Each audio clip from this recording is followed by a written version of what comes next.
आज इस वीडियो में हम ये देखेंगे जो हमारा रेफ्रिजरेशन साइकिल होता है, जैसे एयर कंडीशनिंग यूनिट जिसे हम एसी कहते हैं और रेफ्रिजरेटर्स जिसे हम फ्रिज कहते हैं। इसमें जो रेफ्रिजरेशन साइकिल यूज़ होता है तो इसमें जो मेन पार्ट्स है ये कौन से हैं, उसके बाद में रेफ्रिजरेशन साइकिल ये हमारा कैसा काम करता है। तो चलिए स्टार्ट करते हैं। तो रेफ्रिजरेशन साइकिल की जब हम बात करते हैं एयर कंडीशनिंग और हमारे रेफ्रिजरेटर्स में, तो मेनली 5 मेन हमारे इसमें पार्ट्स होते हैं। उसमें जैसे मैकेनिकली ये ऑपरेट होता है। इस मैकेनिकल पार्ट में हम जब देखेंगे तो सबसे पहले हमारा आता है, इसमें कंप्रेसर आता है। कंप्रेसर हमारा वो पार्ट है रेफ्रिजरेशन साइकिल में जो सबसे मेन होता है। इसे हम रेफ्रिजरेशन साइकिल का हार्ट कहते हैं। कंप्रेसर के नाम से ही हमें इसका वर्क पता चलता है। कंप्रेसर का वर्क क्या होता है?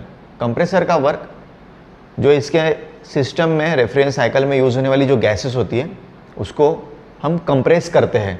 कंप्रेस करने के बाद में उसको हाई प्रेशर से बाहर रिलीज़ करते हैं। तो कंप्रेसर का काम है कंप्रेस करना और गैस को हाई प्रेशर में रिलीज़ करना। कंप्रेसर अगर हम देखते हैं तो ये हमारा फ्रिज का कंप्रेसर है। ये फ्रिज का compressor single door fridge, double door fridge, triple door fridge, side by side fridge और फ्रेंच डोर फ्रिज में हम इसे यूज़ करते हैं। कंप्रेसर की जब हम बात करेंगे तो फ्रिज में यूज़ होने वाले, जैसे रेफ्रिजरेटर्स में यूज़ होने वाले जो कंप्रेसर है वो रेसिप्रोकेटिंग हर्मेटिक कंप्रेसर होते हैं।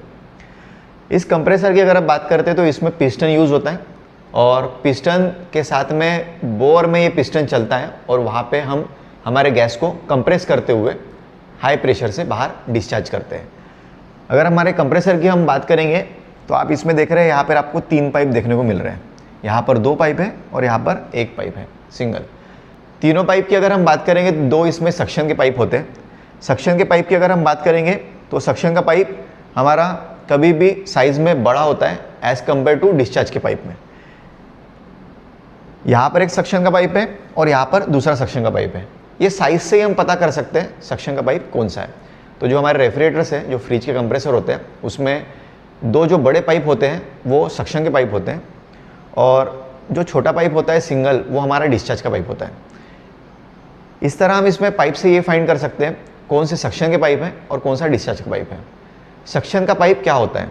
सक्शन का पाइप वो होता है जब सिस्टम के अंदर में गैस चलती है तो उसको रिटर्न जब हम कंप्रेसर में फिर से लेते हैं तो इस सक्शन के पाइप के थ्रू हम उसे रिटर्न फिर से कंप्रेसर में लेते हैं। और डिस्चार्ज का पाइप वो होता है जब कंप्रेसर में गैस रिटर्न आ जाती है और कंप्रेसर का जब काम स्टार्ट होता है वहाँ पे मैकेनिकली, तो कंप्रेसर गैस को कंप्रेस करके हाई प्रेशर में जब उसे बाहर थ्रो करता है तब वो गैस डिस्चार्ज से थ्रो करता है। तो इस तरह 2 सक्शन के पाइप होते हैं और एक हमारा इसमें डिस्चार्ज का पाइप होता है।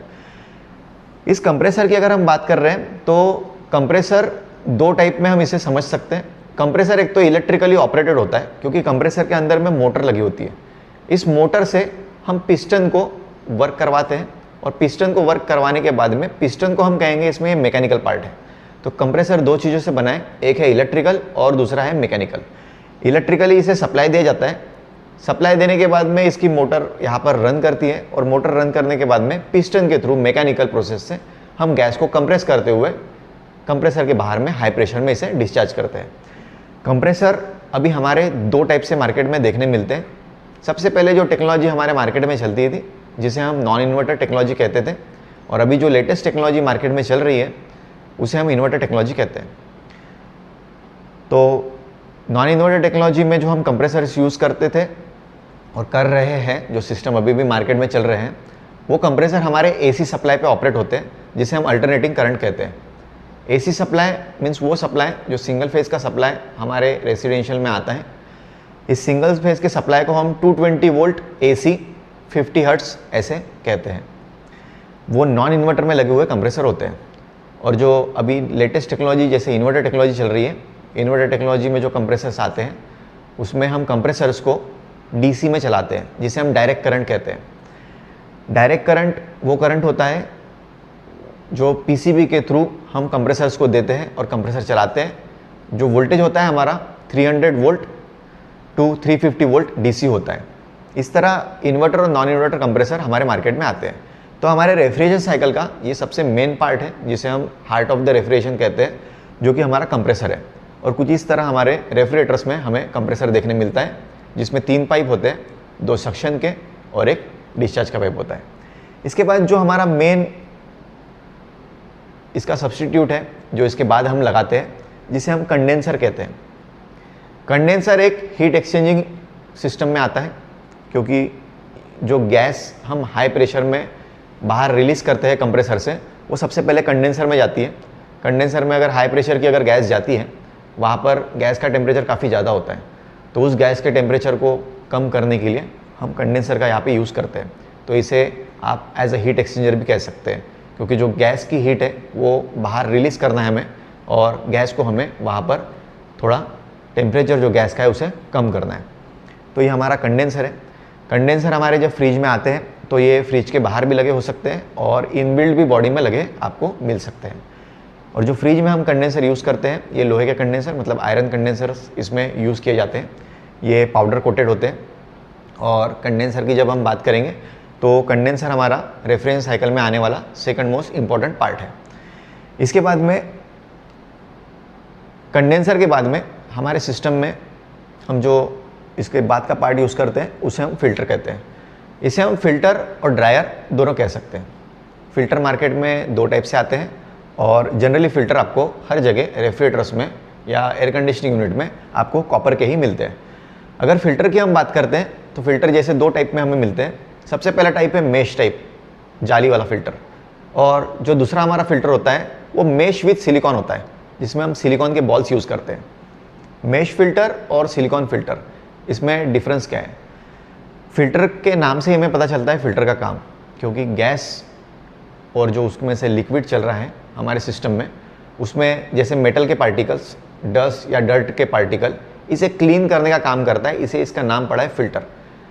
और मेश के जाली के थ्रू हम उस पार्टिकल्स को वहाँ पर क्लीन कर लेते हैं, उसे रोक देते हैं, आगे सिस्टम में जाने नहीं देते। तो इसीलिए इसका नाम पड़ा है फ़िल्टर, जो फिल्ट्रेशन करता है गैस को। इसके बाद अगर हम बात करते हैं फ़िल्टर, जो सिलिकॉन फ़िल्टर आता है सेकंड टाइप, सिलिकॉन फ़िल्टर का जो मेजर वर्क है, यहाँ पर डस्ट, डर्ट और मेटल पार्टिकल हमने मेश से तो फ़िल्टर कर लिए, जाली से फ़िल्टर कर लिए, पर अगर वहाँ पर सिलिकॉन बॉल्स हैं तो सिलिकॉन बॉल्स क्या करते हैं, जो सिस्टम में चलने वाला मॉइस्चर है उसे वो एब्जॉर्ब कर लेता है। तो फ़िल्टर का हमारा काम है फ़िल्ट्रेशन करना, और सिलिकॉन अगर हम इसमें यूज़ कर रहे हैं तो मॉइस्चर को एब्जॉर्ब करना, इसीलिए इसे फ़िल्टर और ड्रायर कहते हैं हम। और फ़िल्टर और ड्रायर ये हमारा थर्ड पार्ट है जो रेफ्रिजरेशन साइकिल में काफ़ी इंपॉर्टेंट है, जो कंडेंसर के बाद लगता है। तो सबसे पहले कंप्रेसर हो गया, उसके बाद में कंडेंसर हो गया, उसके बाद में फ़िल्टर एंड ड्रायर आता है। फ़िल्टर एंड ड्रायर के बाद में भी हमारा जो फोर्थ काफ़ी मेन और इम्पॉर्टेंट इसमें भी पार्ट है, जिसे हम कैपिलरी ट्यूब या कैपिलरी पाइप या कैपिलरी हम इसे कहते हैं। कैपिलरी हमारे फ़िल्टर के बाद में लगती है। कैपिलरी आपको हर जगह कॉपर की ही मिलती है। और कैपिलरी की अगर बात करेंगे तो कैपिलरी का जो गेज होता है, मीन्स जो उसका होल होता है, होल का डायमीटर काफ़ी छोटा होता है।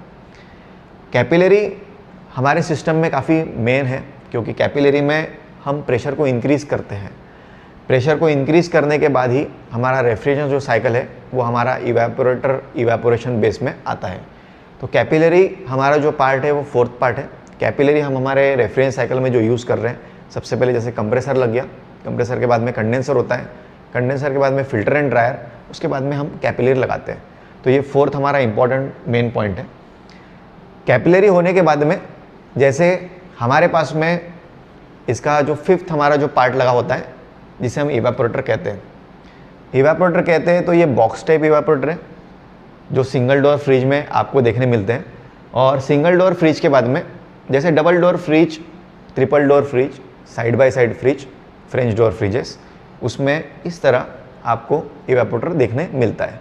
ये काफ़ी मेन है हमारे सिस्टम में, क्योंकि जहाँ पे हमें फ्रीजिंग करना है, जहाँ पे टेम्परेचर हमें कम लाना है, वहाँ पर हम इसे यूज़ करते हैं। ये फिफ्थ पार्ट है। कंप्रेसर के बाद में जैसे कंडेंसर लगता है, कंडेंसर के बाद में फ़िल्टर होता है, फ़िल्टर के बाद कैपिलरी होती है, और कैपिलरी के बाद में हमारा इवेपोरेटर होता है। इवेपोरेटर के दो टाइप देखें, ये फिन्स टाइप एल्यूमिनियम इवेपोरेटर है, जो double door, triple door, side by side और फ्रेंच डोर में यूज़ होता है। ये बॉक्स टाइप इवेपोरेटर है, जो हमारे सिंगल डोर्स में यूज़ होते हैं, या हम मिनी फ्रिज भी जिसे कहते हैं, वहाँ पर भी इसे हम यूज़ में लाते हैं।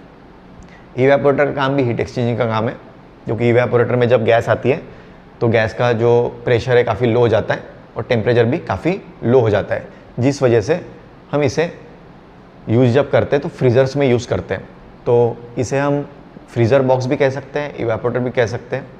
मार्केट में इसे कूलिंग कॉइल भी कहा जाता है।